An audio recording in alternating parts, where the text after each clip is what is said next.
Ito ang kauna-unahang pagkakataon na nagkaroon ng malinis na tubig ang mga taga rito sa Malasa Village. Kaya ganito kasaya ang mga residente.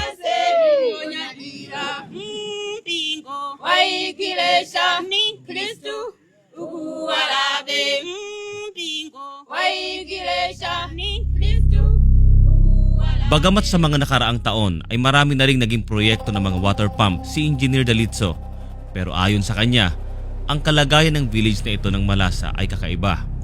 This place is very unique. Some 2 years ago, there was another project that wanted to bring a borehole here. But after several attempts, they couldn't find water. They drilled boreholes, but it was dry, all dry. So when our company was asked by the Church of Christ, I was hesitant because I knew the place. Udyok ng mabuting layunin na makatulong sa kapwa. Ito naman ang ginawa ng mga kaanib sa iglesia. Nagsagawa po kami ng mga pananalangin, pagpapanata, maging mga kapatid. Dahil po, batay na rin po sa mga surveyor ng water projects, ay mahirap pong makahanap ng tubig dito sa village na ito. Pagkalipas lamang ng ilang araw, ay sumalubong na ang isang magandang pangyayari. Sa awa po at tulong ng ating Panginoong Diyos ay sinagot po ang ating panalangin at nakahanap po sila ng lugar kung saan mayroon pong saganang tubig na magagamit. Nung kasalukuyan pong ginagawa ang paghuhukay ay bumulwak po ang malakas na tubig. Masayang-masaya po ang mga nakasaksi sa pagkakataong iyon. It was a sigh of relief, seeing a drop of water coming from the ground, full of joy. All the kids were just dancing, full of joy.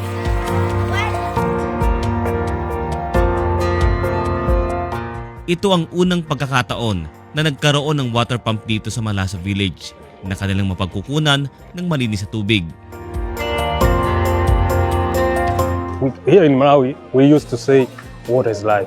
So clean water always provides a good life, good health for the community.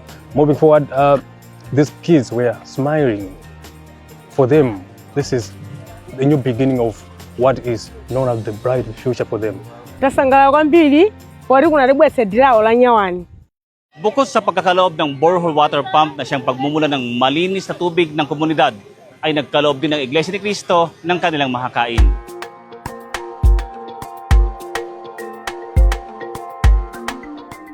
This is my first time to witness a church delivering boreholes and food items to the community.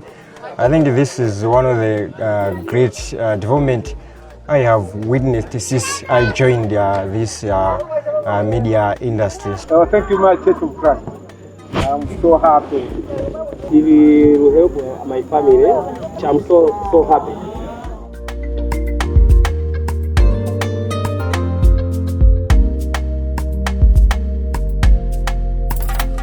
Ang bagong water pump sa Malasa Village ay bahagi ng magkakasunod na proyekto ng Iglesia ni Cristo sa bansang Malawi.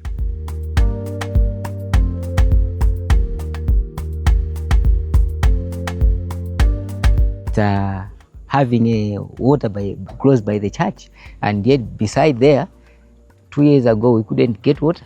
I think it's by the grace of God. Lubos po kaming nagpapasalamat sa tagapamahalang pangkalahatan, ang kapatid na Eduardo V. Manalo, at sa ating pangalawang tagapamahalang pangkalahatan, ang kapatid na Angelo Eranio V. Manalo. Amin pong pangako, kasama ng mga kapatid po sa dakong ito, na amin pong aalagaan, ipagmamalasakit ang proyektong ito ng pamamahala para po lalo pang pakinabangan ng maraming tao at magamit pa po sa mahabang panahon.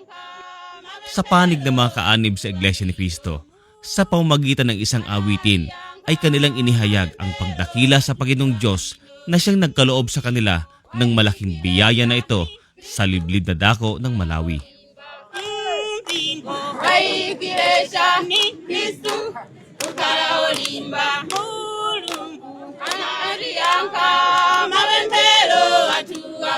Mula po rito sa Mchinji District sa Malawi, ako po si kapatid na Montreville Boy para sa Iglesia ni Cristo News Network.